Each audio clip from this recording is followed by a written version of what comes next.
de dire que le visage du Moyen-Âge est un visage particulièrement déformé.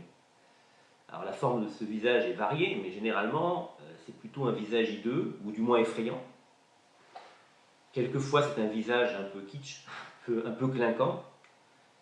Mais en tout cas, dans les représentations communes, vraiment l'image du Moyen-Âge est particulièrement faussée, plus que pour d'autres périodes de l'histoire. On pourrait parler très, très longuement de ces idées reçues. Ils sont de différentes natures. Il y a d'abord l'idée reçue complètement fausse. Par exemple, vraiment l'erreur absolue. L'idée selon laquelle les hommes du Moyen-Âge pensaient que la Terre était plate.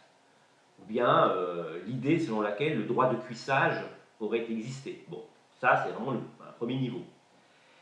Mais ensuite, il y a d'autres niveaux d'erreurs, c'est-à-dire des erreurs de perspective.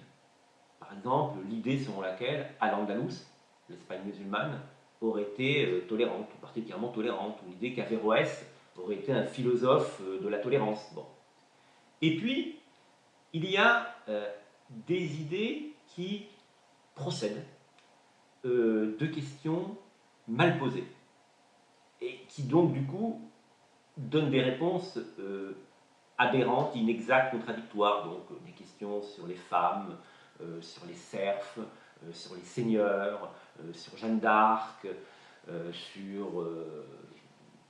sur plein d'autres sujets que nous avons retenus.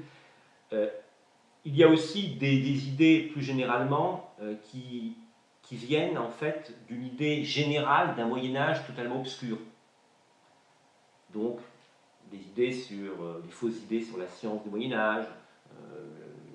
On ignore la science au Moyen-Âge, on est uniquement dans la croyance, on n'a pas de science. Sur les techniques, sur le savoir universitaire, voilà. Et puis il y a aussi des idées plus récentes, c'est-à-dire des idées qui ont été mises en circulation qui se voulaient provocatrices.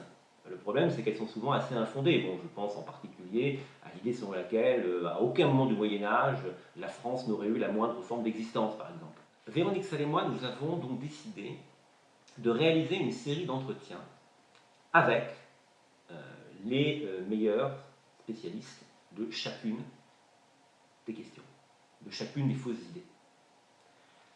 Donc, nous avons interrogé une vingtaine d'historiens. Alors, certains sont très connus, hein. On peut citer Dominique Barthélémy, Alain Bourreau, Philippe Contamine, Patrick Gauthier-Dalcher, Daniel Jacquard, Gabriel Martinez-Gros, André Vaucher, Jacques Verger. Les autres sont tout aussi célèbres, parfois d'autres générations. Et tous ces historiens ont donc eu la tâche de répondre à 3 questions.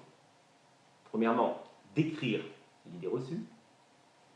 Deuxièmement, rétablir la vérité historique.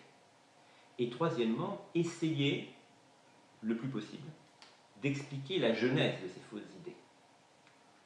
D'où viennent ces fausses idées et pourquoi, parfois, ces idées persistent, malgré les contributions des historiens.